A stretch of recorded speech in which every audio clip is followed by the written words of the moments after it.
Amerika boleh bangga dengan kecanggihannya, Jepang boleh bangga dengan teknologinya, tapi Islam harus bangga dengan sahamnya. Assalamualaikum warahmatullahi wabarakatuh.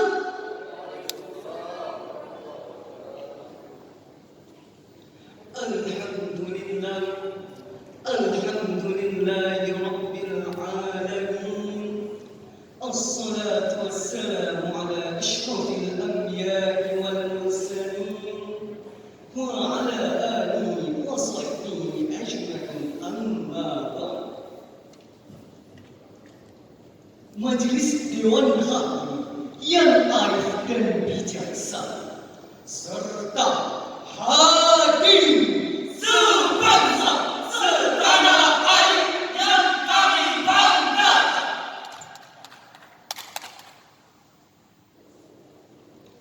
Kota Padang, tuan rumah yang hebat, MSK 2020 memang terdahsyat. Hadirin sekalian, insya Allah sehat, tapi apakah masih semangat? Hadirin rahimakumullah, sungguh indah dan suburnya Indonesia. Gunung-gunung yang menjulang tinggi, sawah-sawah yang terhampar luas dan asri, lautan yang membentang di belahan bumi, serta hutan laksana permadani menghasilkan kekayaan alam yang tak tertandingi. Pantaslah jika Indonesia dijuluki sebagai zaman khatulistiwa. Salah satu contohnya adalah tanah Papua, bukti keindahan Indonesia.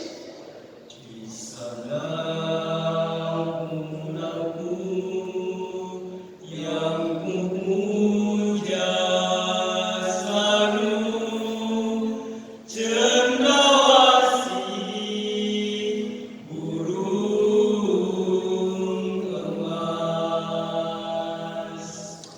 Gunung-gunung nampak-nampak yang penuh misteri, kau puja selalu keindahan alammu yang mempesona.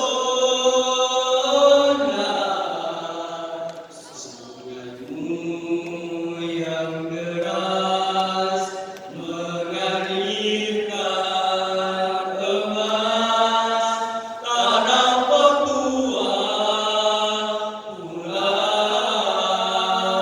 indah. Tanah Papua pulau indah.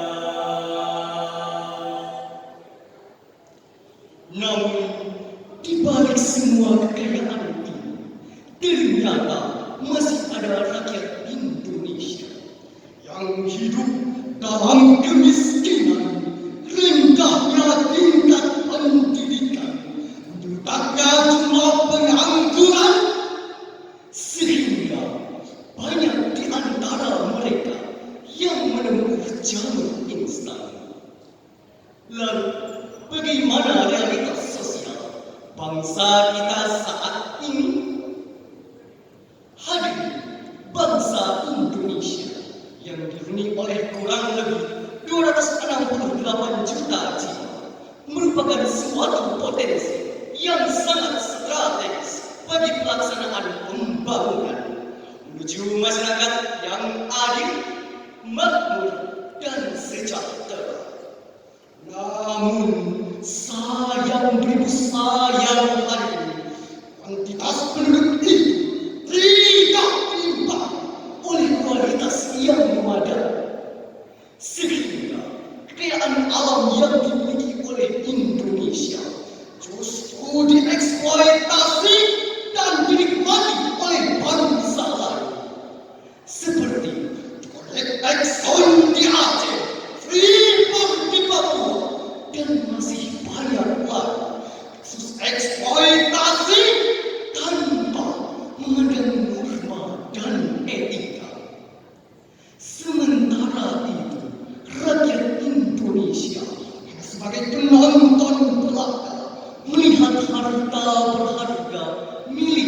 negara diambil alih oleh bangsa lain yang lebih tinggi intelektualnya.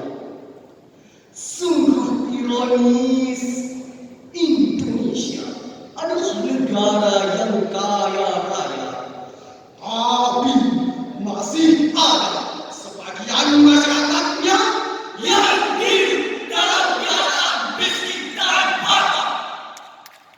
Hadirin, lalu bagaimanakah solusi dari persoalan tersebut? Sebagai jawabannya, izinkanlah kami membawakan syarahan yang kami kemas dengan kemasan yang rapi, padat, dan aturan serta seragam sipil dengan judul STM Unggul dalam konsep Al-Quran, dengan rujukan firman Allah dalam Al-Quran Surah Al-Mujadalah ayat 11 berikut ini. أعوذ بالله من الشيطان الرجيم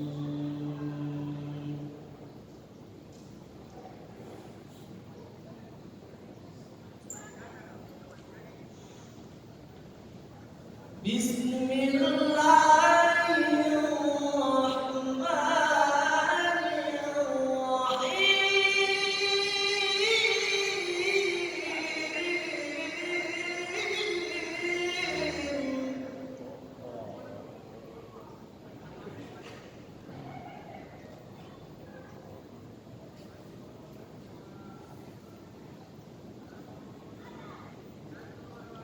يرفع الله الذين آمنوا منكم والذين أوتوا العلم درجات.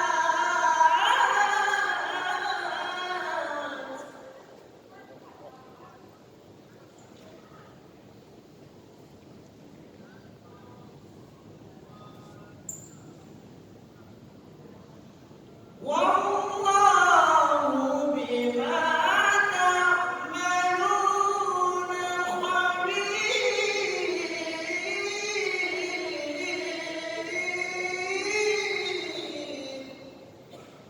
Aku berlindung kepada Allah dari godaan syaitan yang terkutuk dengan menyebut nama Allah yang Maha Pengasih lagi Maha Penyayang. Niscaya Allah akan meninggikan orang-orang yang beriman di antara dan orang-orang yang diberi ilmu pengetahuan beberapa derajat. Dan Allah Maha mengetahui atas apa yang kamu kerjakan. Dewan Hakim yang terhormat serta hadirin yang diberi rahmat, Profesor Dr. Quraisy dalam tafsir Al-Misbah volume 14 halaman 80 menjelaskan bahwa derajat kelompok orang yang beriman dan beramal soleh serta memiliki pengetahuan menjadi lebih tinggi. Dengan demikian, ayat tersebut menjadi landasan dalam mewujudkan sumber daya manusia berkualitas, yang melalui peningkatan ilmu pengetahuan dengan berbasis keimanan, sehingga nantinya akan tercipta sumber daya manusia yang baik secara personal, handal, serta profesional. Imam Arif As-Suni dalam suatu tafsirnya menjelaskan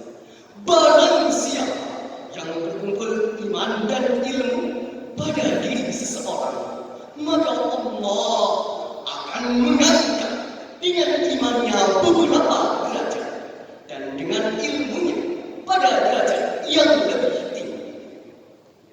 Keimanan tanpa keilmuan hanya akan melahirkan pribadi-pribadi yang statis, sedangkan keilmuan tanpa keimanan hanya akan melahirkan manusia-manusia indah dan melakukan kerusakan-kerusakan di muka bumi.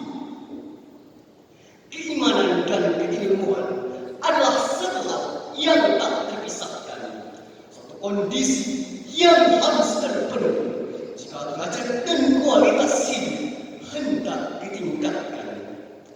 Nabi Muhammad SAW mengingatkan akan pentingnya ilmu bagi kehidupan manusia dengan sabda, barang siapa yang menginginkan dunia harus dengan ilmu, dan barang siapa yang menginginkan akhirat harus dengan ilmu, dan barang siapa yang menginginkan keduanya harus dengan ilmu.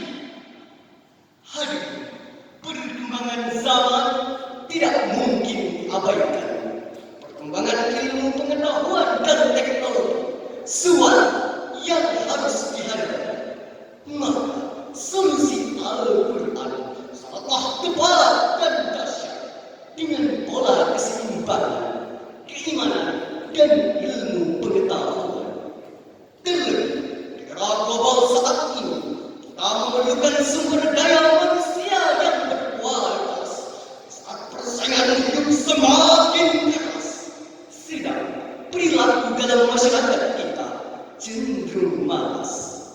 Maka peningkatan ilmu pengetahuan dan teknologi dengan berlandaskan keimanan merupakan manifestasi dari amal soleh yang akan membawa kita menuju hidup yang bahagia dan sejahtera. Hal ini sesuai dengan janji Allah dalam Al-Quran surah An-Nahl ayat 97. Berikut ini. Man 'amila shalihan min dzakarin aw untha wa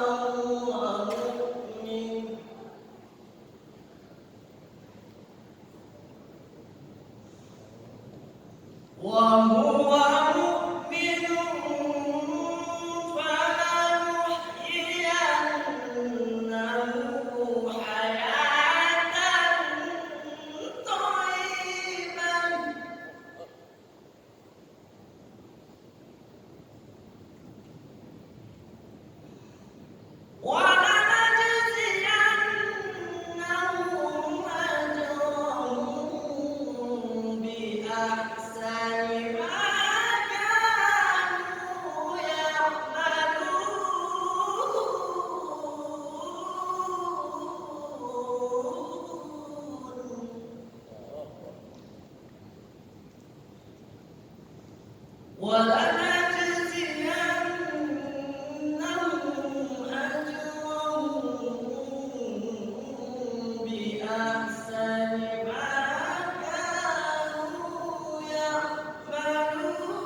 Dewan Hakim yang arif dan bijaksana, hadirin calon penghuni syurga. Demikianlah janji Allah apabila kita mau meningkatkan kualitas sumber daya manusia dengan pendidikan yang berlandaskan keimanan kepada Allah, niscaya Allah akan memberikan kepada kita kehidupan yang baik di dunia maupun di akhirat. Jikalau hal tersebut yang kita aplikasikan, kami yang akan membawa kemaslahatan, bukan kemudaratan, membawa kesejahteraan, bukan kesengsaraan, membawa kemajuan, bukan kehancuran, membawa ketentraman, bukan kekacauan. Hadirin, dari uraian tersebut dapat kita petik kesimpulan bahwa kondisi sumber daya manusia Indonesia saat ini berada pada tingkat yang rendah. Itulah yang menjadi penyebab kenapa kekayaan alam yang dimiliki oleh Indonesia justru dieksploitasi oleh bangsa lain. Akibatnya, rakyat Indonesia harus menelan pil pahit berupa kemiskinan, keterpurukan, dan ketergantungan. Oleh karena itu, peningkatan ilmu pengetahuan dan teknologi dengan berlandaskan keimanan kepada Allah adalah solusi agar rakyat Indonesia dapat hidup yang adil, makmur, dan sejahtera. Akhir kata, sungguh indah alam Indonesia, pantai indah bola lautan. Sungguh, jika beriman dan berilmu, kualitas SDM pasti kita dapat. Demikianlah syarat yang dapat kami sampaikan. Kalau bukan sekarang, kapan lagi? Kalau bukan kita, siapa lagi? Allahul musta'an ila